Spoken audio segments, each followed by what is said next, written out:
ಬೆಳಗಿನ ವಂದನೆಗಳು. Learn with Tejaswini YouTube ಚಾನಲ್ಗೆ ತಮ್ಮೆಲ್ಲರಿಗೂ ಸ್ವಾಗತ ಸುಸ್ವಾಗತ. ಇವತ್ತು ನಾವು ವಾರದ ಹೆಸರುಗಳನ್ನು ಹಾಗೂ ಅದರ ಮಹತ್ವದ ಬಗ್ಗೆ ತಿಳಿಯೋಣ. ನಿಮಗೆಲ್ಲ ಗೊತ್ತಿರುವಂತೆ ನಮ್ಮ ಭಾರತದ ಇತಿಹಾಸ ತುಂಬ ಪ್ರಾಚೀನವಾದುದು. ಪಾಶ್ಚಿಮಾತ್ಯ ವಿದ್ವಾಂಸರು ಶೋಧನೆ ಮಾಡುವ ಮುಂಚೆಯೇ ನಮ್ಮ ಋಷಿಮುನಿಗಳು ಖಗೋಳಶಾಸ್ತ್ರದ ಬಗ್ಗೆ ಅಪಾರ ಜ್ಞಾನವನ್ನು ಹೊಂದಿದ್ದರು. ಹೇಗೆ ಎನ್ನುವುದಕ್ಕೆ ಈ ವಾರದ ಹೆಸರುಗಳು ಒಂದು ಉದಾಹರಣೆ.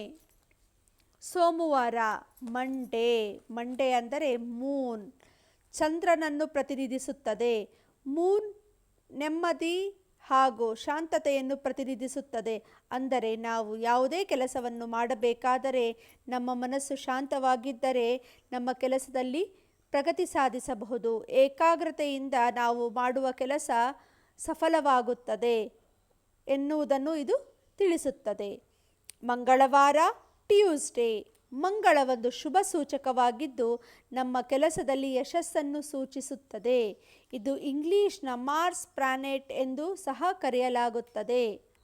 ಬುಧವಾರ ವೆನಸ್ಡೇ, ಮರ್ಕ್ಯೂರಿ, ಇದು ಬುಧ ಗ್ರಹದ ಸಂಕೇತವಾಗಿದ್ದು ನಾವು ನಮ್ಮ ಶ್ರಮ, ಕೆಲಸದಲ್ಲಿರುವ ಜ್ಞಾನ ಮತ್ತು ಬುದ್ಧಿಶಕ್ತಿಯನ್ನು ಸಂಕೇತಿಸುತ್ತದೆ. ಗುರುವಾರ ಥರ್ಸ್ಡೇ, ಜುಪಿಟರ್, ಇದು ಗುರುಗ್ರಹದ ಸಂಕೇತವಾಗಿದ್ದು ನಾವು ನಮ್ಮ ಗುರಿಯನ್ನು ಸಾಧಿಸಬೇಕಾದರೆ ನಮಗೆ ಗುರುವಿನ ಸಲಹೆ ಬೇಕೇ ಬೇಕು.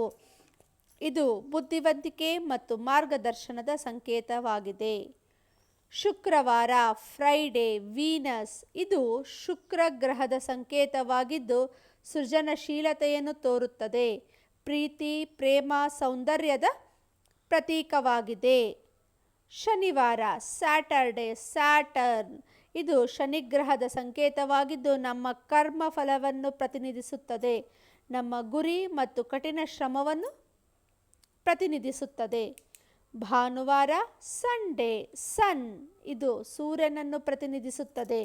ನವ ಯೌವನವನ್ನು ತರುವಂತಹದ್ದು, ವಿಶ್ರಾಂತಿಯನ್ನು ಸೂಚಿಸುತ್ತದೆ, ಕುಟುಂಬ ಜೀವನವನ್ನು ತಿಳಿಸುತ್ತದೆ. ಹೀಗೆ ನಮ್ಮ ಭಾರತೀಯ ಸಂಸ್ಕೃತಿ ವೈಜ್ಞಾನಿಕತೆಯನ್ನು ಹೊಂದಿದ್ದು ಜಗತ್ತಿನಲ್ಲಿ ತನ್ನದೇ ಛಾಪು ಮೂಡಿಸಿದೆ. ಹೀಗೆ ವಿವಿಧ ವಿಷಯಗಳ ಬಗ್ಗೆ ತಿಳಿದುಕೊಳ್ಳಲು ದಯವಿಟ್ಟು ನಮ್ಮ ಚಾನಲನ್ನು ಸಬ್ಸ್ಕ್ರೈಬ್ ಮಾಡಿ. ಹಾಗೆ ತಮ್ಮ ಸ್ನೇಹಿತರಿಗೂ ಈ ವಿಡಿಯೋವನ್ನು ಶೇರ್ ಮಾಡಿ. ಧನ್ಯವಾದಗಳು.